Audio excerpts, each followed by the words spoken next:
नमस्कार, मैं हूं राकेश कुमार। आप देख रहे हैं मत अभिमत। मित्रों, 21 फरवरी को नगर निकाय चुनाव को लेकर सुप्रीम कोर्ट में सुनवाई हुई थी, लेकिन 4-5 दिनों के बाद 26 तारीख को उसका ऑर्डर आया। लेकिन ऑर्डर में क्या मामले थे उस पर हम लोग चर्चा नहीं कर सके थे। आज उसी पर चर्चा करेंगे। हमारे साथ हैं वरिष्ठ पत्रकार चंद्रभूषण पांडे जी, जो नगर निकायों के संबंध में बहुत जानकारी रखते हैं, और साथ में हैं डॉक्टर शंभुनाथ सिकारिया।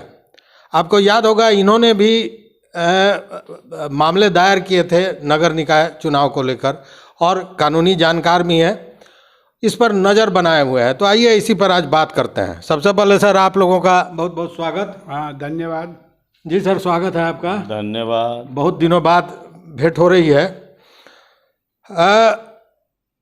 पहला सवाल ये कि सुप्रीम कोर्ट में 21 तारीख को सुनवाई हुई, फिर सुप्रीम कोर्ट ने इसे हाई कोर्ट में इस मामले को क्यों भेज दिया, जबकि इस मामले का निष्पादन किया गया।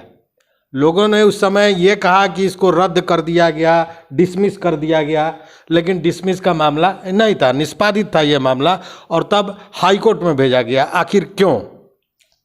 देखिए, इसके लिए आपको थोड़ा पीछे चलना होगा।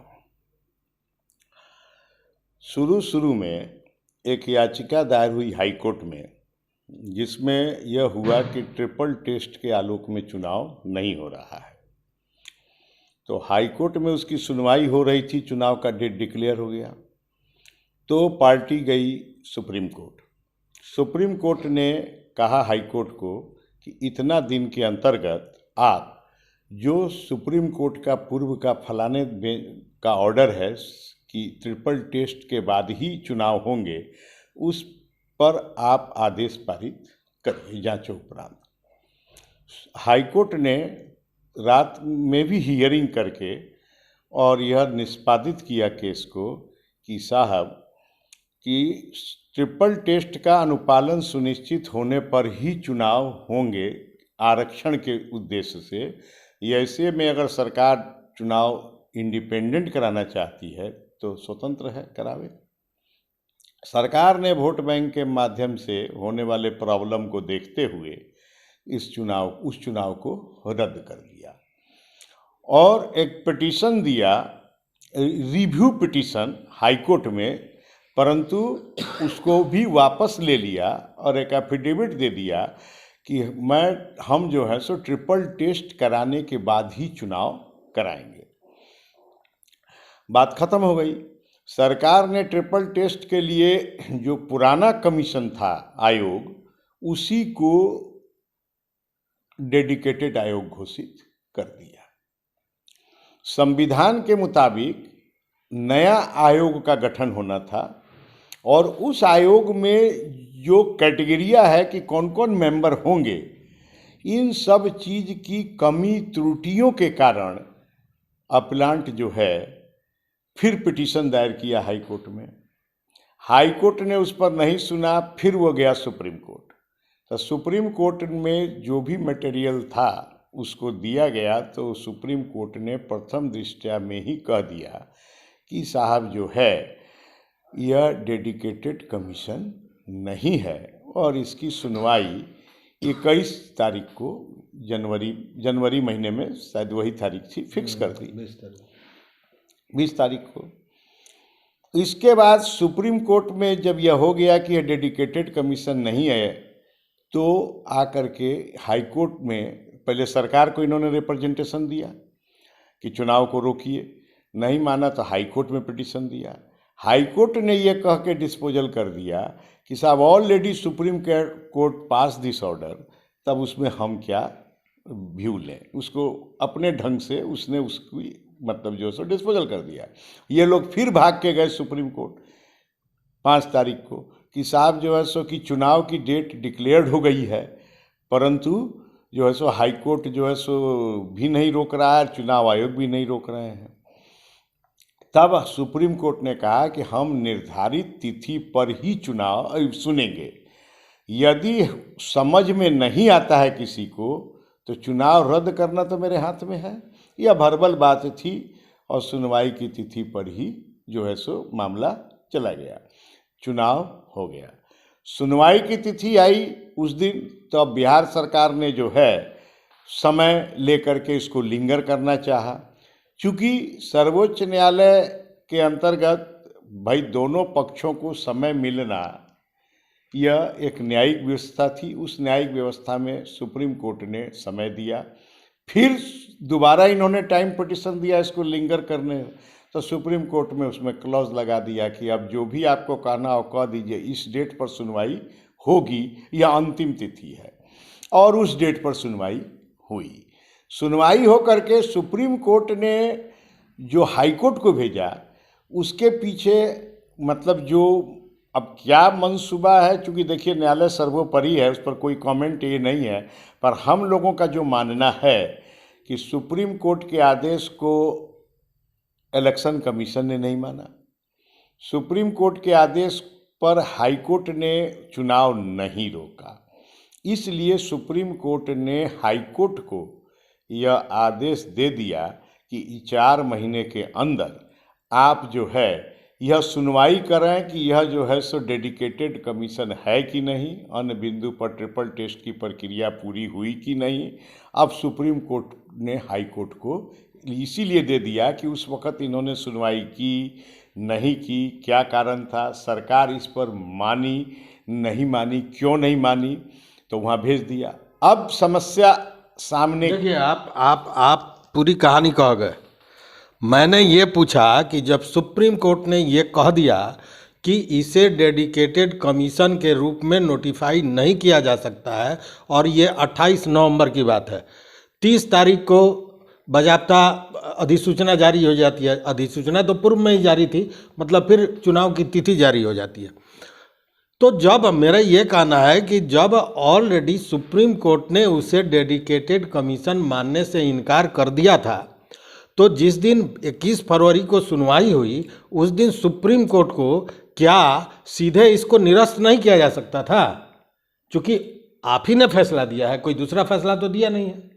तो फिर आप अपने फैसले को देते हुए फिर उस बात को भेज रहे हैं हाई कोर्ट में, इसके पीछे क्या कारण है? हम ये बिंदु इस बिंदु पर देखिए, यह सुप्रीम कोर्ट सर्वोच्च न्यायिक व्यवस्था है संविधान की। सुप्रीम कोर्ट ने कह दिया कि यह डेडिकेटेड कमीशन नहीं है, तो इलेक्शन कमीशन को उसी वक्त चुनाव रोक देना चाहिए था, और हाई कोर्ट को भी उसी वक्त इस पर संज्ञान ले लेना चाहिए था। ऐसी स्थिति में चूंकि यह बिहार स्टेट का मामला है, इसलिए स्टेट हाई कोर्ट को सुप्रीम कोर्ट ने इसको रिमांड कर दिया कि अब आप, चूंकि सुप्रीम कोर्ट ने कह दिया कि ये डेडिकेटेड कमीशन नहीं है, इसलिए नहीं है कि कॉन्स्टिट्यूशनल जो है सो इसका गठन नहीं हुआ, और इसमें आगे भी बहुत से बिंदु हैं जिसके वजह से सुप्रीम कोर्ट ने भेज दिया कि आप हाई कोर्ट यह डिसाइड करे कि यह डेडिकेटेड कमीशन है कि नहीं, ट्रिपल टेस्ट के अनुकूल चुनाव हुआ कि नहीं। चूंकि सुप्रीम कोर्ट ने हाई कोर्ट को भेजने के पीछे जो मुझे जो लगता है कि साहब जब हमने कह दिया था तो संज्ञान हाई कोर्ट को भी ले लेना चाहिए था, या इलेक्शन कमीशन को भी ले लेना चाहिए था, तो इसलिए सुप्रीम कोर्ट ने कहा कि आप लोग डिसाइड करिए कि यह है कि नहीं, इसलिए भेज दिया। अच्छा, ये जो 20 तारीख को जो सुनवाई, जनवरी में 20 जनवरी को सुनवाई हुई, उस दिन बिहार सरकार ने अपना रिपोर्ट दिया था, जो एफिडेविट दिया उसके साथ रिपोर्ट दिया था, ट्रिपल टेस्ट जो कराया गया है उस पर, जो 958 पन्ने का रिपोर्ट था। उस रिपोर्ट को आपने देखा है बहुत गहराई से, जिसमें सारी चीज़ें हैं, आर्थिक रूप से, शैक्षणिक रूप से क्या क्या हुआ, ये सारी चीज़ें हैं बैकवर्ड क्लासेस के लिए। लेकिन राजनीतिक रूप से, राजनीतिक पदों पे उनकी कितनी भागीदारी हुई, इस पर कुछ खास नहीं है, जबकि वो ए.एन. सिन्हा इंस्टीट्यूट से भी मदद लिया गया।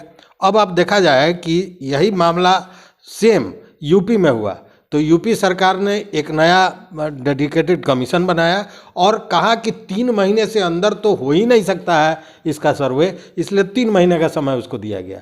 और यहाँ आपके यहाँ तो मात्र 30 दिन में ही सारे मामले फाइनल कर दिए गए। इस पर आप क्या कहेंगे? ये नगर निकाय चुनाव बिहार में एक उलझा हुआ प्रश्न है और 3-4 महीने से जनता में यह चर्चा का विषय बना हुआ है। चूँकि यह मामला नगर में रहने वाले नागरिकों की जो मूलभूत बेसिक जो प्रॉब्लम्स हैं, समस्याएं हैं, उसके निवारण के लिए नगर निकायों का गठन किया जाता है और समय बीत जाने के बाद भी इसका चुनाव समय पर बिहार सरकार के द्वारा नहीं कराया जा सका। तो लोग इंतज़ार में थे कि जल्दी से जल्दी इसका चुनाव हो जाए और बाढ़ आने के पहले जल जमाव की जैसी समस्या से बिहार के ज़्यादातर शहर घिरे हुए हैं, उससे उनको निजात मिले। इससे करोड़ों अरबों रुपयों की क्षति बिहार के सभी शहरों में हो रही है। तो आम जनता, आम नागरिक टकटकी लगाए बैठे हुए था। दूसरे तरफ देखिएगा तो जो नगर निकाय के पद पर जो एस्पिरेंट थे, चुनाव लड़ने वाले प्रत्याशीगण थे, वो भी इसी उदापोह में अभी तक झूल रहे हैं। कुछ दिन पहले बिना चुनाव के झेल रहे थे, अब निर्वाचित हो जाने के बाद भी उनका भविष्य अधर में लटका हुआ है। नगर निकायों में न कोई काम हो रहा है, न कोई बातें हो रही हैं। हम देखे हैं कि अभी तक चुनाव के बाद 1-2 नगर निकायों में वार्षिक बजट पेश किया गया है, अन्य में वो भी नहीं हो रहा है। उसके कोई तैयारी नहीं हो रही है कि आने वाले बरसात के सीजन में जिन समस्याओं से लोग जूझते हैं उसके निराकरण के लिए कुछ किया जाए, तो कुछ नहीं हो रहा है। सवाल है कि एक जनतांत्रिक प्रणाली में न्यायालय का बहुत बड़ा महत्व है और ये तीसरा स्तंभ है। तो न्यायालय में जब कोई विषय पर कोई मुकदमा होता है या न्यायालय का कोई आदेश होता है, तो न्यायालय के आदेश का उल्लंघन करना न किसी नागरिक का कर्तव्य है और न सरकार का, क्योंकि यह कानून सही रूप से लागू हो और कानून का लोग पालन करें, इसी के लिए न्यायालय होता है। तो न्यायालय के आदेश की अवहेलना अगर सरकारी संगठन करना शुरू कर दें तो समझिए कि स्थिति कैसी नारकीय हो जाएगी। तो बिहार में कुछ ऐसा ही दिखाई दे रहा है।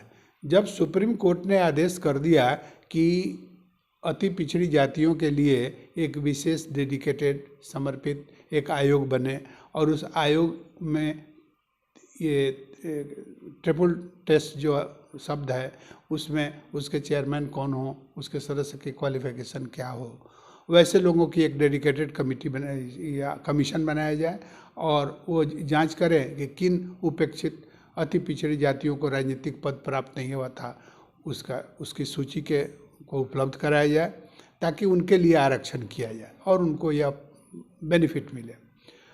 तो इसी पर यह सारा जो अभी आप डॉक्टर सिकारिया जी अभी बता रहे थे, उन्होंने पूरी यात्रा कथा बताई इस मुकदमे की। हाई कोर्ट से सुप्रीम कोर्ट, सुप्रीम कोर्ट से हाई कोर्ट, इसी बीच में मुकदमा लड़ने वाले लोग, कानून का पालन कराने के लिए जो लोग दौड़ धूप कर रहे हैं वो थक गए हैं और स्थिति तब यहाँ अब आकर के विषम हो रही है कि लोग इससे अब ऊब गए हैं। या अगर चुनाव सही है तो नगर निकायों को अपना फुल फंक्शन करना चाहिए, चुनाव नहीं है तो उनके कार्यकलाप पर तुरंत रोक लगा देनी चाहिए। लेकिन मामला जब सब जुडिस होता है तो न्यायालय के बारे में हम कोई राय नहीं दे सकते हैं। न्यायालय सर्वोपरि है और न्यायालय पर टिप्पणी करना किसी भी शिक्षित व्यक्ति के लिए लेकिन सर टिप्पणी करने की बात मैं नहीं कर रहा हूँ, लेकिन एक कहावत है ना कि अगर विलम्ब से न्याय मिले तो वो भी कहीं ना कहीं न्याय नहीं कहा जाता है। तो यहाँ तो विलम्ब का ही मामला है। हाँ, तो ये तो उसका एक सापेक्ष उदाहरण है कि न्याय मिलने में देरी होने से नागरिकों के पैसे, जो एस्पिरेंट थे, जो उम्मीदवार थे, उनके पैसे और सरकार का चुनाव का खर्च, यह करोड़ों रुपया अगर चुनाव रद्द होता है कहीं तो करोड़ों रुपए जो की हानि हो गई और फिर उतने पैसे और उतने कार्य क्षमता सरकार की लगेगी फिर से इस चुनाव को। अच्छा, अलबत्ता सर इसमें एक और मामला है कि जब 20 तारीख को 20 जनवरी को सुनवाई होने की बात हुई तो बाजाप्ता जो पिटिशनर थे सुनील कुमार, वो 5 तारीख को ही 5 दिसंबर को पहुंचे थे फिर सुप्रीम कोर्ट, और अर्जेंट हियरिंग के लिए उन्होंने अपील की थी कि आपने तो कह दिया कि डेडिकेटेड कमीशन नहीं है, लेकिन बिहार सरकार ने डेट निकाल दिया, तो चुनाव के पूर्व ही इस पर रोक लगा दिया जाए, जिस पर सुप्रीम कोर्ट ने अपना वक्तव्य भी दिया था कि अगर वो बात नहीं समझ रहे हैं तो उनकी गलती है, लेकिन गलती किसी की भी हो, परेशानी में तो कहीं ना कहीं जनता है। हाँ, जनता की परेशानियों के और पैसा कितना खर्च हुआ, मेहनत कितना खर्च हुआ, जनता की तकलीफ, जनता की परेशानियों के प्रति हर आदमी सजग रहता है।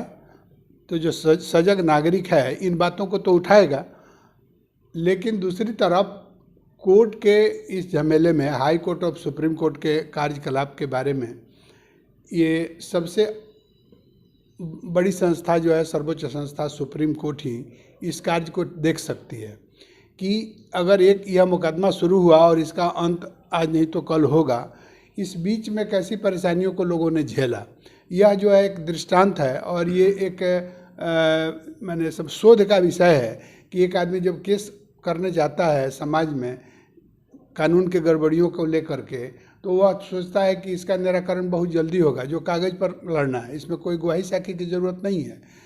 तो इसमें अगर इतना विलम्ब होता है तो अब फील कीजिए कि न्याय व्यवस्था जो व्यक्तिगत रूप से कोई लड़ता है तो उसको कितनी परेशानी होती होगी। जब समाज के कार्यों में इतनी परेशानी है तो व्यक्तिगत समझिए कि आप कोर्ट में आपको कितना न्याय मिलता है समझ सकते हैं। और यह मैं नहीं कह रहा हूँ, सुप्रीम कोर्ट के अभी तक आधा दर्जन मुख्य न्यायाधीश लोगों ने यह मैंने महसूस किया है कि लोगों को न्याय मिलने में देरी हो रही है, केसों का अंबार लगता जा रहा है, सुनवाई करने में जो है सो नए नए इनोवेशन की ज़रूरत है, अपने शक्तियों का प्रयोग जरूर कोर्ट को करना चाहिए। और जब जनता की बात हो जिसमें करोड़ों लोग शामिल हैं तो उसमें कोर्ट को तो ज़्यादा सेंसिटिव होना ज़रूरी है।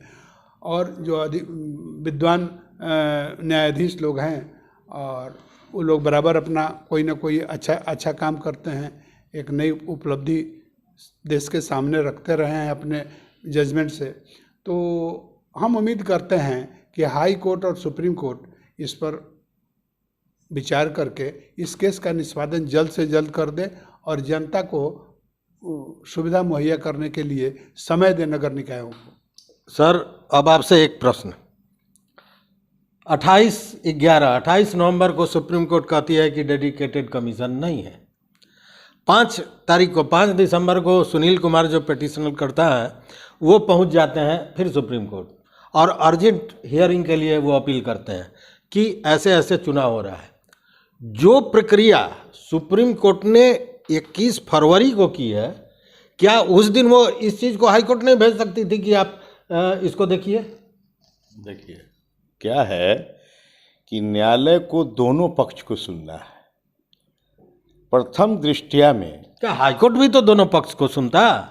यही मैं बता रहा हूँ, न्यायालय को दोनों पक्ष को सुनना है। प्रथम दृष्टया में जो नोटिफिकेशन किया गया डेडिकेटेड कमीशन का, तो अधिसूचना में जिन लोगों को रखा गया उन लोगों से स्पष्ट हो रहा था कि यह संवैधानिक प्रक्रिया पूरी नहीं हुई, और जो उसको देखते हुए टिप्पणी सुप्रीम कोर्ट ने कर दी। चूँकि इशू है कि आधार ही सतह ही गलत है, तो सुप्रीम कोर्ट ने उसको कर दी। बिहार सरकार का पक्ष उस पर रखा नहीं गया। और 5 तारीख को जब ये हाई कोर्ट में इस बात को इन्होंने कहा कि already supreme court dedicated commission कह चुकी है कि नहीं है, तो इस चुनाव को रोक दिया जाए स्टे करने के लिए, तो हाई कोर्ट ने जो है इसको हल्के में संज्ञान लिया, और चुनाव आयोग ने भी जो है सुप्रीम कोर्ट की बात को दरकिनार किया। इसलिए सुप्रीम कोर्ट ने बिना दोनों पक्ष के सुने हुए उस तिथि को बैक नहीं किया जो तिथि पहले से फिक्स थी। आपने कहा कि दोनों पक्ष को सुनना था, बिहार सरकार को भी जवाब देना चाहिए था, इसलिए सुप्रीम कोर्ट ने नहीं कहा। तो इसका जवाब भी तो आपने खुद दे दिया कि अगर सुप्रीम कोर्ट ने कहा कि डेडिकेटेड कमीशन नहीं है उसके बाद, उसके 2 दिनों के बाद बिहार सरकार ने पुनः चुनाव का तिथि निर्धारित किया। मतलब कि बिहार सरकार ने या चुनाव आयोग ने उस बात को नहीं समझा या नहीं माना। यही तो बात है कि सुप्रीम कोर्ट के आदेश की अवहेलना जो है बिहार सरकार ने की, और सुप्रीम कोर्ट के आदेश पर अभी जो सर ने कहा कि करोड़ों रुपए जो लोगों के बर्बाद हो गए, अगर न्याय पहले इसका डिक्लेयर हो जाता, अगर हाई कोर्ट देखते हुए हल्का सा संज्ञान ले लेता, तो ये इतनी बड़ी त्रासदी नहीं होती। तो इस मामले में तो कंटेम्प्ट ऑफ कोर्ट होना चाहिए। हम आपको असिस्ट कर देते हैं। सुप्रीम कोर्ट ने जो बताया कि यह एक डेडिकेटेड कमीशन नहीं है जैसा हम समझते हैं, कोर्ट ने समझा, माननीय न्यायाधीशों ने, और यह बात कही। उसके बाद बिहार में बिहार इलेक्शन कमीशन ने तिथि निर्धारित कर दिया, घोषणा कर दिया। तो यह सुन करके जो आवेदनकर्ता लोग थे दौड़ के सुप्रीम कोर्ट गए। लेकिन सुप्रीम कोर्ट की जो बात है, जो आम लोग के दिमाग में आता है कि सुप्रीम कोर्ट पर इस बात को लेकर के तुरंत संज्ञान लेना चाहिए। आम लोग महसूस कर रहे हैं और सवाल भी कर रहे हैं। कई मित्रों ने पूछा, हाँ, यह सवाल है। लेकिन जो इस पर बात हुई है डॉक्टर सिकारिया से, तो इन्होंने जो एक बात हमको बताया कि सुप्रीम कोर्ट ने पहले दिन जिस दिन यह कहा कि साहब ये हम समझ रहे हैं जी डेडिकेटेड कमीशन नहीं है, लेकिन इस पर विस्तार से सुनने के लिए उन्होंने एक डेट फिक्स कर दिया। तो सुप्रीम कोर्ट ने जब उस पर्टिकुलर केस में जब एक तारीख निर्धारित कर दिया था, इसलिए इसको वह उस दिन सुनना उचित नहीं समझा और बताया कि यह सब जो बातें हैं यह मैं उस दिन सुनूंगा। अगर कानून सम्मत बात नहीं हुई है तो हम कोई भी डिसीजन लेने के लिए तैयार फ्री हैं। कोर्ट डिसीजन लेगी, अगर गैर कानूनी है तो ऐसा हम डिसीजन लेंगे। इसलिए जो कुछ भी होगा अगले ही तारीख पर होगा। एक डेट दे देने के कारण उसने उस पर कोई अपना ऑर्डर पास नहीं किया था। यही अच्छा, इसमें एक और प्रश्न आ रहा है। आप लोग कानून के जानकार हैं और हमेशा आप लोगों की बातें होती रहती हैं। एक मित्र ने, जो हमारे सम्मानित दर्शक हैं, उन्होंने पूछा कि अगर पिटिशनर सुनील कुमार दोबारा याचिका लेकर हाईकोर्ट में नहीं जाते हैं तो क्या उनके जगह पे कोई दूसरा जा सकता है?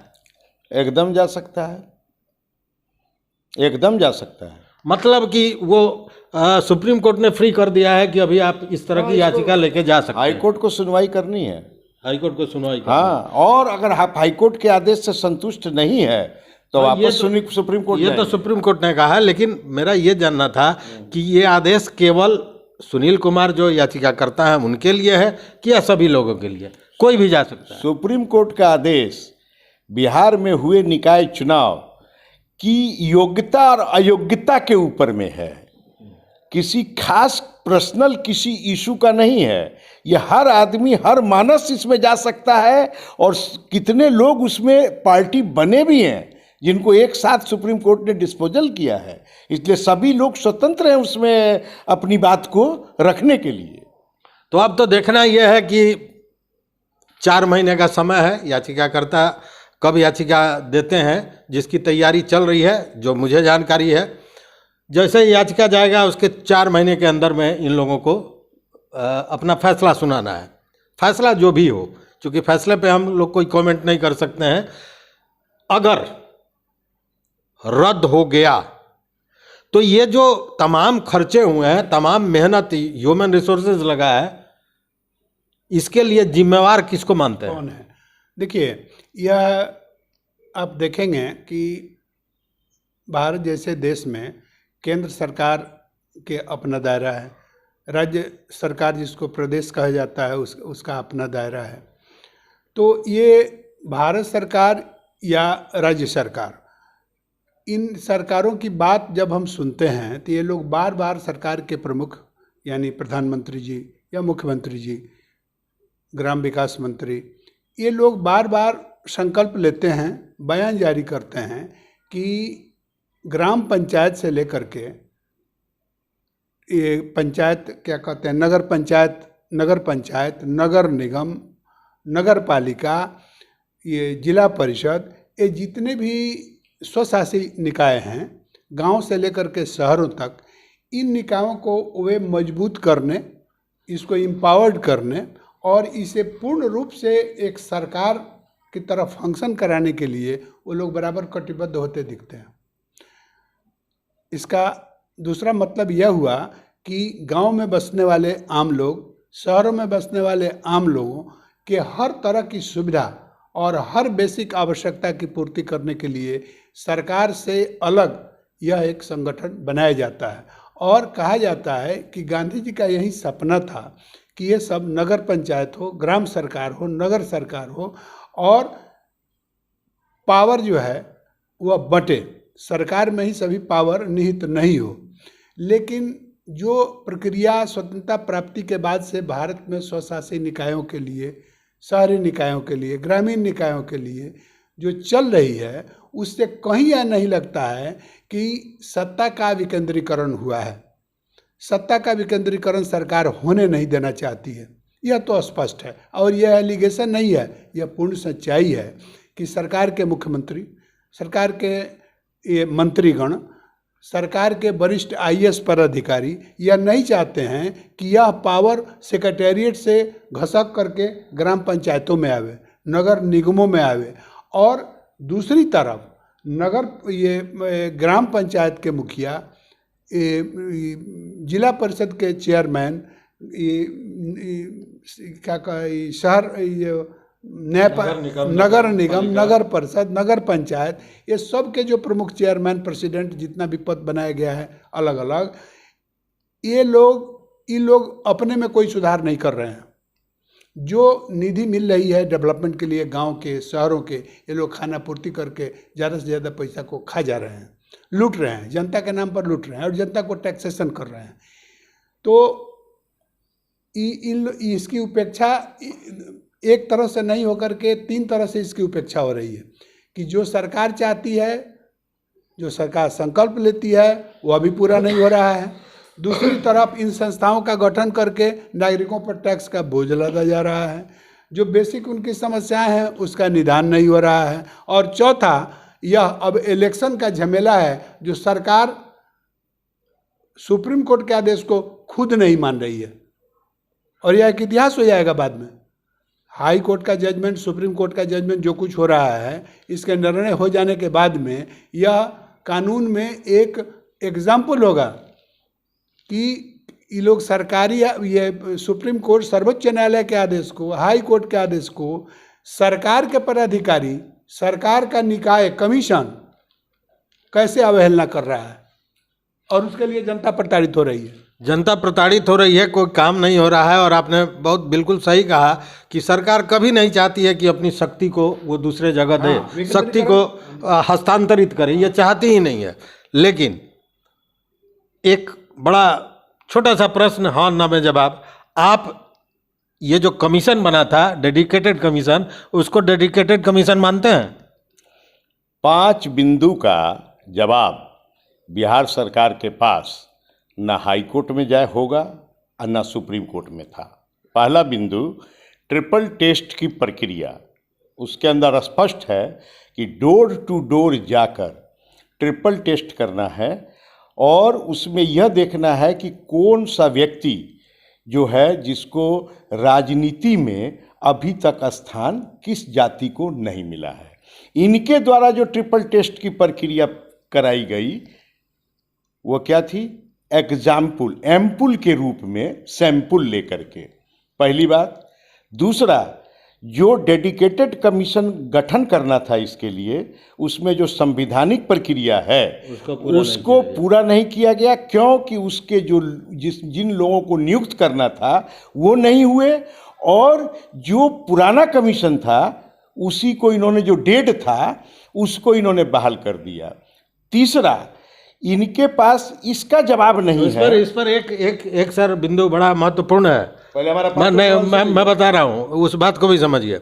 इन लोगों ने कहा कि हमारा OBC कमीशन था जिससे हमने डेडिकेटेड कमीशन के रूप में काम कराया म्युनिसिपल एक्ट के तहत। लेकिन सर अचंभित करने वाली बात यह है कि म्युनिसिपल एक्ट जब बना था उसके 2 साल पहले इस कमीशन का गठन हो चुका था बिहार सरकार में, 2 साल पहले 2006 में। इन्होंने क्या कहा यह हमको मतलब नहीं है। संविधान जो हमारा कहता है उसके आलोक में इन्होंने कार्रवाई नहीं की। तीसरा प्रश्न, वह चिट्ठी जो इलेक्शन कमीशन के द्वारा आई सभी निर्वाचित पदाधिकारियों को कि जो पूर्व से घोषित है उसी के आलोक में चुनाव की कार्रवाई आरंभ की जाए, इसका क्या जवाब है कि विदाउट फाइंडिंग द रिजल्ट आपने यह डिक्लेयर कर दिया कि साहब आप चुनाव की कार्रवाई कीजिए एज सेम। चौथा, यह कौन सा बिंदु है कि साहब जो चुनाव रोक, मान लीजिए कि जिसका ये जांच होनी है तो उसमें कोई तिल भर का परिवर्तन नहीं आया, आपने उस अधिसूचना को रद्द करके और डेडिकेटेड कमीशन की रिपोर्ट के बाद पुनरीक्षित जो है आपको जो है सो चुनावी घोषणा करनी चाहिए थी। तो ये ऐसे बिंदु अधिसूचना पर चुनाव हाँ चुनाव हो गया। तो ये सब ऐसे बिंदु हैं जो मेरी अपनी समझ है। और पांचवा सबसे बड़ा बिंदु वह क्या है कि सुप्रीम कोर्ट स्पीक कि this is not a dedicated commission. अंत में मैं जहां तक उम्मीद करता हूं कि शायद हाई कोर्ट जो वर्तमान अभी फीचर में है, अगर इसकी सुनवाई होती है तो चुनाव रद्द होने के साथ साथ कहीं स्टेट गवर्नमेंट को पेनल प्रोविजन का भी सामना करना पड़े, ऐसी मैं उम्मीद करता हूं। आगे जुडिशियरी इज सर्वोपरि। न्याय तो न्यायालय को करना है, लेकिन जो न्यायिक प्रक्रिया है, जो जानकारियां मिल रही हैं उसके तहत डॉक्टर सिकारिया का मानना है कि सुनवाई अगर होगी तो ये चुनाव रद्द हो सकता है। और साथ में एक बड़ी बात इन्होंने कही कि पेनल्टी भी लग सकता है, एक तरह से हम कहें कि बिहार सरकार को। क्या सर? बिहार सरकार को यानी कि यहाँ के चुनाव आयोग को के वरिष्ठतम पदाधिकारियों को यही कारण है कि आज विपक्ष के लोग यह बात उठा रहे हैं कि ये जो इलेक्शन कमीशन है, स्टेट में हो चाहे सेंटर में हो, इसके फॉर्मेशन को में अमेंडमेंट किया जाए। और अभी चर्चा आ रही है ना कि वो प्रधानमंत्री हों, विपक्ष के नेता हों, उसमें कैटेगरी किया जा रहा है कि वह स्वच्छंद काम करे, वह सरकार के प्रेशर में काम नहीं करे, पक्षपात न करे और कहीं ना कहीं सरकार के दबाव में आकर के ही बिहार में ऐसा हुआ है। यह तो मान्य। हमारे कई मित्रों ने कहा है कि अगर चुनाव रद्द होता है तो ये सारा जो पैसा लोगों का खर्च हुआ है ये नीतीश कुमार से सुनना चाहिए। ये अच्छा बात तो सही है। हाँ। देखिए, मैं तो कहता हूं कि अगर चुनाव रद्द होता है तो जितने भी लोग हैं उन सब लोगों को एकजुट होकर के कंपनसेशन का केस गवर्नमेंट पर फाइल करना चाहिए। न्याय का मामला है और फिर मामला वहीं जाके अटकता है कि अगर चुनाव रद्द होता है तो सारे लोग जिन्होंने खर्च किए हैं उनको कंपनसेशन के लिए फिर न्यायालय का दरवाज़ा खटखटाना चाहिए। खैर, ये एक जो हम लोगों ने बातचीत की, एक व्याख्या किया, ये कानून की जो जानकारी, जितनी जानकारी है और एक सामान्य ज्ञान जो है, एक व्यवहार में जो व्यवहारिक पक्ष जो है उसके आधार पर यह कहा गया। रही बात निर्णय का, तो निर्णय तो न्यायालय को लेना है, न्यायालय करेगा। लेकिन एक बात तो सच है कि जो लोग जीते हैं या जो हारे हैं उनमें से किसी की गलती नहीं है। क्या सर? किसी भी प्रत्याशी की गलती नहीं है। ये जो लोग इसको प्रचारित कर रहे हैं कि जीते हुए लोग ये काम कर रहे हैं, तो कोई कह रहा है कि चूंकि हार गए हैं इसलिए चाहते हैं कि चुनाव रद्द हो जाए, ऐसा नहीं है। ये प्रक्रिया की बात है। चूंकि सुनील कुमार जो इसमें याचिकाकर्ता हैं वो खुद जीते हुए हैं, मुजफ्फरपुर के केजरीवाल वो भी जीते हुए हैं और सबसे अधिक मतों से जीते हुए हैं। ये सारे लोग मिलकर इस काम को कर रहे हैं। इसके पीछे मात्र यही है कि जिन लोगों को इसका लाभ मिलना चाहिए था उन लोगों तक ये लाभ पहुँचे। तो बहुत बहुत धन्यवाद सर आप लोगों का। Thank you. बहुत बहुत धन्यवाद सर। हाँ, बहुत धन्यवाद। तो देखते रहिए मत अभिमत, अपना मत जरूर दीजिएगा इन सारे बात पर कि आपका क्या कहना है। अगर चैनल पर नए हो तो निश्चित रूप से सब्सक्राइब कीजिए, शेयर कीजिए और वो घंटी जैसी आकृति जरूर दबा दीजिए ताकि जो हम वीडियो बनावे वो आप तक पहुंचे। बहुत बहुत धन्यवाद, कोटि आभार।